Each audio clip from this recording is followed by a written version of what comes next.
যার নাই বেসিক তার নাই সেন্স, অর্থাৎ বেসিক যদি ভালো না থাকে আপনি যদি ভালো কিছু করতে পারবেন না। এটা আপনার জন্য একটা গুরুত্বপূর্ণ ক্লাস। যারা বিগিনার আছেন, আমরা এমিজার দেখলে অনেক সময় কন্টিনিউয়াস মনে করি, টোটালি রং। দেয়ার স্টুডেন্টস, এটা তোমরা বিশ্বাস করতে হবে এমিজারে কন্টিনিউয়াস না, ঠিক আছে? এখন আমরা কিভাবে am is are was were have is দিয়ে সেন্টেন্স তৈরি করব সেটা দেখেন please. Waiting for the next item. Dear students, আমরা প্রথমে দেখতে পাচ্ছি কি লিখছি, আমরা বলেন এম ইজ আর। আমরা এটা পড়ছিলাম কন্টিনিউয়াস ধরার চিহ্ন, তাই না? কিন্তু এটাকে আমরা যখন এম ইজ আর এর পরে আমরা নাউন আর কোনো অ্যাডজেক্টিভ পাবো, এটার অর্থ হবে যে আমি ভালো। আমি ভালো ইংলিশ কি তা আম গুড। আমি ভালো ইংলিশ কি আম গুড। আবার যখন আমরা বলি আমার কোনো অস্তিত্ব বিরাজমানের ক্ষেত্রে, যখন আমরা বলে থাকি আমি কলেজে আছি, আমি স্কুলে আছি, আমি ইউনিভার্সিটিতে আছি, এটা কীভাবে বলবেন আপনি? আপনি বলবেন আই এম অ্যাট কলেজ। এর মানে আমি কলেজে আছি। এখন যদি আপনি বলেন যে আমি স্কুলে আছি, তখন আপনি বলবেন আই এম অ্যাট স্কুল। এর মানে কি আমি স্কুলে আছি। এখন আমরা মাঝে বসি না, এই ফ্রেন্ডস হোয়ার আর ইউ, আপনি বলবেন আই এম এট স্কুল। এই friends where are you? At present I am at college, I am at university. এইভাবে করে আপনি সেন্টেন্স তৈরি করতে পারবেন। এখন আমরা মাঝে বলি না, কিরে মাই কোথায় আছে রে, মাই কোথায় আছে? নুসাইফা তুমি ক্যান ইউ টেল মি, বলতে পারবে? এদিকে আসো, come to me, come to me, come to me, এদিকে আসো, তুমি এদিকে আসো। মাই কোথায় আছে ইংলিশটা কি বলবা? ওকে, এখন যদি বলি আমি আছি, আমি আছি ইংলিশটা কি? I have. I am. I am. আমার আছে আই হ্যাভ, আর আমি আছি আই এম। এখন আমি মনে করো আমি বললাম তোমাকে যে আমি কলেজে আছি, ইংলিশটা কি বলবা? I am college. college. I'm আমি at স্কুলে আছি। college.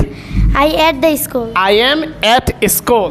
এখন আমি যদি বলি যে মা, মাদার মানে কি মা।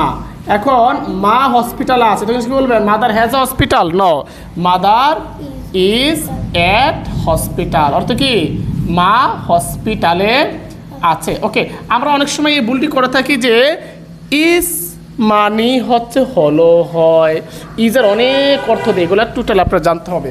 এখন আমি যদি বলি যে বাবা এখানে আছে, তাহলে কি বলবো? Father is here. কি বলবো আমরা? ফাদার। সবাই জোরে বলে কি বলবো আমরা? Father is here. This is a great. আমরা মাঝে মাঝে we are making the same mistake, we are not making the beautiful sentences. Okay, আমরা অনেক ভালো সেন্টেন্স তৈরি করতে পারি এই কারণে। এখন মনে করো আমার আছে, তখন আমরা কি বলবো?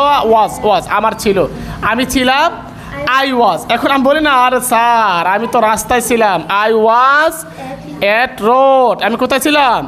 রাস্তায় ছিলাম। তো কী বলবো? I was at road. এখন যদি বলো স্যার আমি আমার বন্ধুর সাথে ছিলাম, তো বলবো I was with my friend. কী বলবা? I was with my friend. এখন যদি বলি তারা, কি বলি? তারা ঢাকায় ছিল, তো কী বলবা?